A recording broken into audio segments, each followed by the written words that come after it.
जात के आधार पर देश को बांटने की कोशिश की जा रही है।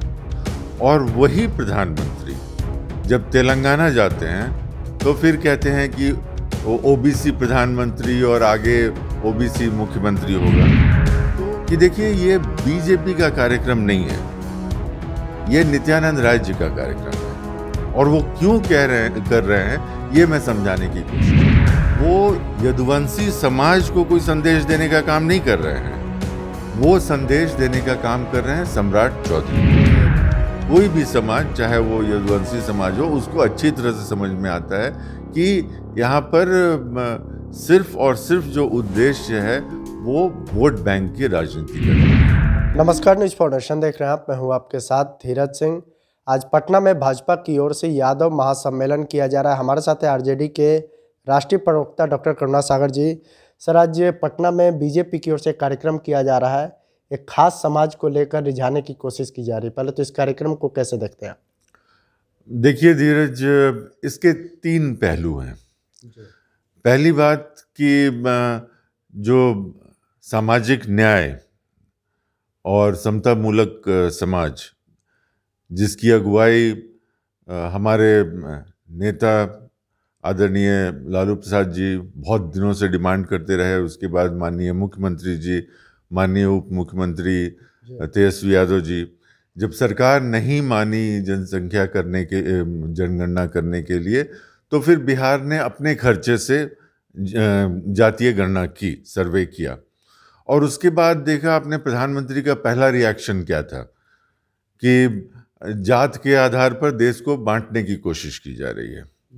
और वही प्रधानमंत्री जब तेलंगाना जाते हैं तो फिर कहते हैं कि ओबीसी प्रधानमंत्री और आगे ओबीसी मुख्यमंत्री होगा।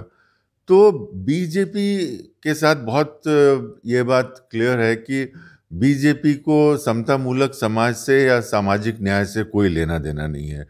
वो लोगों को एक वोट बैंक समझते हैं और वोट बैंक को कैसे साधा जाए ऐसी राजनीति करते हैं। इसीलिए उनकी कथनी और करनी में जो अंतर दिखता है। अब दूसरी बात देखिए, हाल ही में जब गृह मंत्री मुजफ्फरपुर आए तो उन्होंने बिहार सरकार पर आरोप लगाया कि जो जातीय सर्वे जो किया गया है उसमें यादव और मुसलमान की संख्या बढ़ाई गई है। तो एक तरफ आप सरकार पर ये लांछन लगा रहे हैं, आरोप लगा रहे हैं कि एक वर्ग की संख्या बढ़ाई गई है, और दूसरी तरफ आप कह रहे हैं कि बीजेपी यादव महासम्मेलन करने जा रही है, तो इसमें विरोधाभास है। और तीसरी बात कि देखिए, ये बीजेपी का कार्यक्रम नहीं है, ये नित्यानंद राय जी का कार्यक्रम है। और वो क्यों कर रहे हैं ये मैं समझाने की कोशिश करूंगा। देखिए, इस समय देश के हर राज्य में बीजेपी एक भयंकर अंतर्विरोध, अंतर्कलह और गुटबाजी से ग्रस्त है। और बिहार भी इसका अपवाद नहीं है। बिहार में भी बीजेपी के नेताओं के अलग अलग खेमे हैं और सबको ये बात मालूम है। अब ये जरूरत क्यों पड़ी? तो जब गृह मंत्री मुजफ्फरपुर आए और उन्होंने उनके भाषण के बाद बिहार के मीडिया में बहुत चर्चा थी कि नित्यानंद राय जी का कद छोटा कर दिया गया है और ये है कि आगे से सम्राट चौधरी ही बीजेपी की अगुवाई करेंगे। तो ये जो कार्यक्रम किया जा रहा है ये नित्यानंद राय जी के द्वारा किया जा रहा है और वो यदुवंशी समाज को कोई संदेश देने का काम नहीं कर रहे हैं, वो संदेश देने का काम कर रहे हैं सम्राट चौधरी को। और इसका और कोई राजनीतिक महत्व नहीं है इसके अलावा कि ये बीजेपी के आंतरिक गुटबाजी का परिणाम है। और इसकी अगर चिंता किसी को करनी चाहिए तो वो सम्राट चौधरी जी को करनी चाहिए। लेकिन उन लोग की ओर से कहा जा रहा है कि आज 15 से 20 हजार जो यादव समाज के नेता है वो बीजेपी का दामन थामेंगे। क्या आपको लग रहा है कि बीजेपी अब जो एक खास जाति यादव कहा जाता था कि नहीं कोड वोटर माना जाता, उस जाति में पकड़ बना रही है? देखिए, हमारे नेता A to Z की बात करते हैं। हमारे नेता तेजस्वी यादव जी हमेशा कहते हैं कि हम जात की नहीं जमात की राजनीति करते हैं। और वो जो एक नया बिहार का उनका जो सपना है, उनका जो संकल्प है, उसमें बिहार के हर वर्ग की हिस्सेदारी हो, इसके लिए वो परिश्रम कर रहे हैं।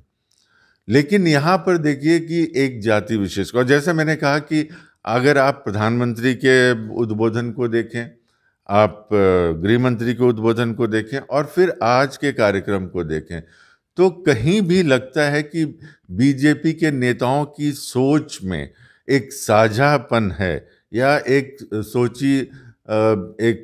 सोचा हुआ एक उद्देश्य है या एक ही दिशा में चल रहे हैं। तो ये अलग अलग खेमों में अलग अलग जो खींच रही है बीजेपी, सिर्फ उसका परिणाम है। और ये बात कोई भी समाज, चाहे वो यदुवंशी समाज हो, उसको अच्छी तरह से समझ में आता है कि यहाँ पर सिर्फ और सिर्फ जो उद्देश्य है वो वोट बैंक की राजनीति करने की है। आप कह रहे हैं इसका उद्देश्य कुछ और है, लेकिन पिछले दिनों आपकी ओर से, आपकी अगुवाई में जो आरजेडी ने एक कार्यक्रम किया था, श्री बाबू की जो जयंती समापन समारोह, उसमें काफ़ी संख्या में भूमिहार समाज के लोग आए हुए थे। तो कहा जा रहा है कि अब बीजेपी भी आरजेडी को ये जवाब देने की कोशिश कर रही है कि जो उनका कोर वोटर के जो लोग हैं वो भी हमारे साथ हैं। देखिए, जब माननीय तेजस्वी यादव जी ने कहा कि हम लोगों को ये कार्यक्रम करना चाहिए, तो उसका उद्देश्य ये था कि श्री बाबू को, पहली बात कि श्री बाबू को किसी भी जाति विशेष के साथ जोड़कर उनकी जो पहचान है, उनका जो काम था, उनकी जो विरासत है, उसके साथ अन्याय होगा। वो दो चीज़ें उनके ज़िंदगी में बहुत महत्वपूर्ण था, एक विकास और दूसरा सामाजिक न्याय, और दोनों पर उन्होंने बहुत बेहतरी से काम किया था। और आज जो हमारे नेता तेजस्वी यादव जी जो काम कर रहे हैं वो ठीक उसी रास्ते पर चल रहे हैं। एक तरफ हमारे साथ सामाजिक न्याय है और दूसरी तरफ विकास है। तो इसलिए वो जो कार्यक्रम किया गया था, एक विकास पुरुष को, एक सामाजिक न्याय के पुरोधा को सम्मानित करने की बात थी। उसमें उससे ज़्यादा राजनीति नहीं देखनी चाहिए और किसी जाति, जैसा मैंने कहा, किसी जाति विशेष के साथ नहीं देखना चाहिए। और आज की पीढ़ी को ये ज़रूरी है कि श्री बाबू का देहांत 1961 में हो गया था, तो आज की पीढ़ी, जो युवा पीढ़ी है, उनको जब उनके बारे में पता चलेगा तो उन्हें आगे के भविष्य के बारे में पता चलेगा। और यहाँ तो आप देख रहे हैं कि यादव महासम्मेलन किया जा रहा है, तो एक जाति को टारगेट करने की कोशिश किया। लेकिन जैसा हमने कहा कि इसका मकसद, नित्यानंद राय जी का मकसद सिर्फ और सिर्फ सम्राट चौधरी को संदेश देने का है, और इससे ज़्यादा इसमें कोई राजनीतिक महत्व देखने की जरूरत नहीं है। एक आखिरी सवाल है सर कि पिछले दिनों जातीय गणना हुई बिहार में, उसमें यादवों की संख्या जो सबसे ज़्यादा निकलकर सामने आई, तो क्या यह भी कारण माना जा सकता है कि बीजेपी को मजबूर होना पड़ा कि यादव महासम्मेलन किया जाए बिहार में?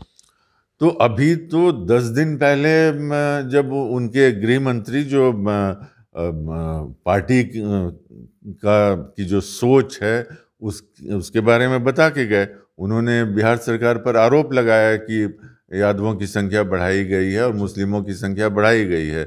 तो अब आप ये बताइए कि गृह मंत्री सही हैं या नित्यानंद राय जी सही हैं?